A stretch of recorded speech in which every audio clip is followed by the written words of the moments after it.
5 pieces na polishing foam, isang piraso na buffing pad, at isang adapter. Hindi mo na kailangan ng buffing machine or polishing machine para makapapolish ka ng sasakyan mo. Kasi kung meron ka ng angle grinder or meron ka ng cordless drill, makakapag-buffing ka na or makakapag-polish ka na ng sasakyan mo gamit lamang ito.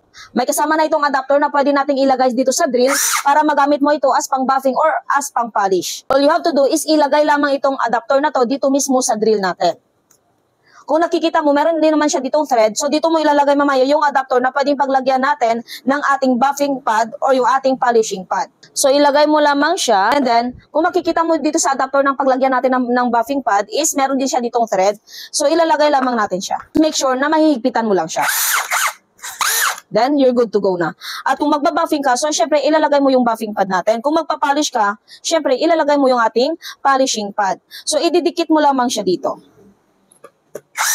Kaya kung naghanap ka ng pang-buffing or pang-polish sa sasakyan mo, meron ka lang din naman drill or meron ka lang din naman angle grinder dyan. So, itong mga pads na lang ang i-avail mo. For only 300 plus pesos, 7 inches ang size neto. May choices naman tayo dito sa sizes. So, meron tayo 3 inches or 4 inches. Kaya kung gusto mo ring magkaroon ng buffing pads or polishing pads, feel free to click our yellow basket.